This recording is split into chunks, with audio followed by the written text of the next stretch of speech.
આજે અમે છીએ રાજકોટના એક એવા હનુમાનજી દાદાના મંદિરે કે તમે નામ તો સાંભળ્યું હશે, બાગેશ્વર ધામ બાલાજી સરકાર. તો આપણા રાજકોટની અંદર જ બાગેશ્વર ધામ બાલાજી સરકારનું મંદિર આવેલું છે. તો આપણે જાણવાના છીએ કે આ મંદિર પહેલાંથી છે યા ફિર ધીરેન્દ્ર શાસ્ત્રી આપણા રાજકોટમાં આવ્યા ત્યાર પછી સ્થાપના કરવામાં આવી છે.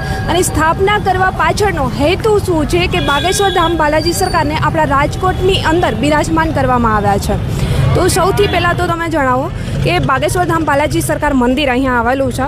તો આ મંદિર ધીરેન્દ્ર શાસ્ત્રી આપણા રાજકોટમાં આવ્યા પહેલાંનું છે કે ત્યાર પછી સ્થાપના કરવામાં આવી છે? શાસ્ત્રી આવ્યા પહેલાંનું મંદિર છે. અચ્છા, સ્થાપના ક્યારે થઈ છે? 2023માં થઈ સ્થાપના. ઓકે, તો આ મંદિરની સ્થાપના સૌથી પહેલાં તો કરી છે કોણે? એ આપણા મિત્ર છે સંજયભાઈ કાનગર, મારી બાજુ મોબાઈલ છે તે. ઓકે, સંજયભાઈ તમે સ્થાપના કરી છે. તો પહેલાં તો આ મંદિરનું આપણે બધાએ નામ સાંભળ્યું હોય, બાગેશ્વર ધામ બાલાજી સરકાર. તો મંદિર તો ત્યાં બાગેશ્વર ધામ તો ત્યાં છે, તો બાગેશ્વર ધામ બાલાજી સરકારને અહીંયા બેસાડવા પાછળનો કંઈક તો હેતુ રહ્યો હશે કે તમે એમને અહીંયા લાવ્યા છો, અહીંયા બેસાડ્યા છે? એનો હેતુ એ છે કે અમે ખુદ બાગેશ્વર ધામ દાદાના આશિક છીએ અને ત્યાં અમે દર મંગળવારે મહિનામાં 1 થી 2 વાર જતા, પણ 1200-1300 કિલોમીટર થાય તો જવા આવવા માટે સમય જોઈએ આપણે 5 થી 6 દિવસનો.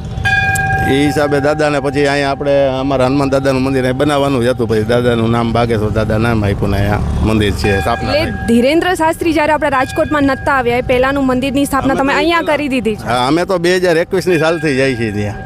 કે અમે જોયું કે નાળિયેરો કપડામાં બાંધ્યા છે, તો બાગેશ્વર ધામમાં બી કંઈક આવું છે કે અરજી લગાવી શકે? શું અહીંયા બી એ જ વસ્તુ? હા, ત્યાં એ લોકો જ્યાં બાંધે એ જ રીતે અહીંયા બધા ઘણા લોકો બાંધે છે અને દાદા બધાના કામ કરે જ છે. અરજી લગાવી એટલે અહીંયાથી બી બેઠા બેઠા કામ થાય છે? થઈ જાય દાદાના. આજે જેના કામ થઈ ગયા છે એની જ માનતા છે અને એનો અનકોટ છે 556. અચ્છા, આજે અનકોટ એમના માટે જ ભરવામાં આવ્યો છે કે માનતા પૂરી થઈ છે. એક ભાઈની પૂરી થઈ ગયા એને જ છે. તો મોસ્ટ ઓફ રાજકોટની અંદર ખ્યાલ નહીં હોય કે બાગેશ્વર ધામ બાલાજી સરકાર મંદિર રાજકોટના કયા એરિયામાં આવ્યું છે, તો તમે એડ્રેસ જણાવી દો. આપણે કોઠારિયા ચોકડીથી અંદર આવતા કોઠારિયા ગામ બાજુ આવડે રણુજા મંદિર આવે છે, બહુ વર્ષો જૂનું મંદિર. એની એક્ઝેક્ટ સામે લાપાસરી રોડ જાય ત્યાં ખૂણા ઉપર છે બાગેશ્વર મંદિર. યસ, રાજકોટની અંદર કોઈ બાગેશ્વર ધામ બાલાજી સરકારના દર્શન કરવા હોય તો જે એડ્રેસ આપ્યું છે ત્યાં આવીને તમે દર્શન કરી શકો છો.